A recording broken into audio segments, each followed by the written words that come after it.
157। क्योंकि वचन का यह हिस्सा इंसानी मस्तिष्क के द्वारा पकड़े जा पाने के लिए कठिन है। आमीन।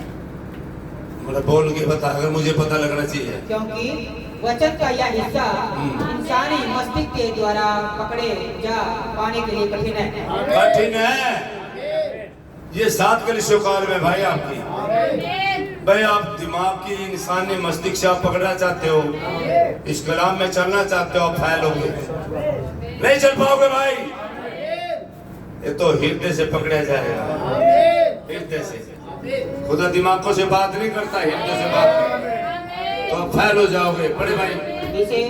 इसे स्वीकार कर लेना और विश्वास के द्वारा प्रतीक कर लिया जाना चाहिए। हाँ, इसे तो देखिए स्वीकार कर लेना वचन को, और विश्वास के द्वारा, इसे विश्वास के द्वारा प्रतीति करना चाहिए। विश्वास के द्वारा, ज्ञान के द्वारा नहीं, समझ लो, अपनी समझो के द्वारा नहीं, अपनी अकलों के द्वारा नहीं।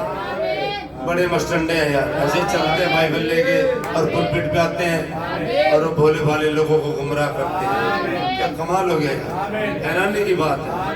क्या खुदा के सामने क्या चलेगी उनकी, क्या जवाब देंगे? उनसे जवाब लिया जाए। आमीन। जब उनके खिलाफ हर एक आवाज बोलेगी, हर एक संदेश वाक्य की आवाज होगी, हर एक समय काल की आवाज होगी, जो कहेंगे चिल्ला चिल्ला के, तूने सुना लेकिन उसे मानने नहीं वचन। आमीन। बोले भाई। कुछ लोगों को इस बात से चोट लग सकती है। आमीन। लगने दे भाई, भाई बरनाम कॉल पे जो मैंने सामने रखी है। हालेलुया। क्योंकि वे खुदा की सर्वोच्चता को समझ नहीं पाते हैं। हाँ, सर्वोच्चता को नहीं समझते खुदा की। वो लोग वो अपना ज्ञान घुसेड़ रहे और ज्ञानी और समझदारों से भेज छुपाया, नहीं समझ पाते इसे। समझ जब तो विफल हो रहे हैं, जब भी फैल हो रहे हैं। आज तो देखो ना क्या हो रहा है, लड़ाई बज रही है, जोत बज रही है 10 मासों में। हालेलुया जी। जो यह समझाती है जी कि खुदा खुदा है। आमीन आमीन। और क्योंकि वह खुदा है, आमीन। कोई भी उसकी संपत्ति को हरा नहीं सकता है। सच बात है, कोई भी नहीं हरा सकता। हालेलुया जी। या उसकी इच्छा या उद्देश्य के आड़े नहीं आ सकता है। आमीन। कोई भी नहीं आने आ सकता, और जो आएगा उसे हटाएगा। कोई भी नहीं आ सकता उसके रास्ते में, आ सकता कोई उसकी योजना को विफल कर सकता, कोई नहीं कर सकता। अगर शिक्षा ज्ञान कोई भी चीज, कोई मनुष्य, कोई भी चीज आएगी, हटा देगा खुदा। हालेलुया।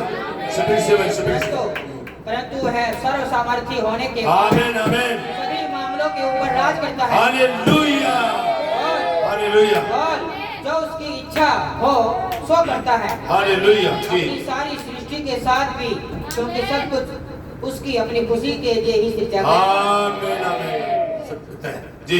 इसलिए जैसे कि पौलुस कहता है, आमीन। यदि खुदा मिट्टी के एक ही लोंदे में से एक बर्तन आदर के लिए और दूसरे को आदर के लिए बनाए, मर्जी खुदा की भाई को आदर के लिए, आदर के लिए जी तो जी। इससे कौन चोट खाकर इसके विरुद्ध चिल्ला सकता है? हालेलुया।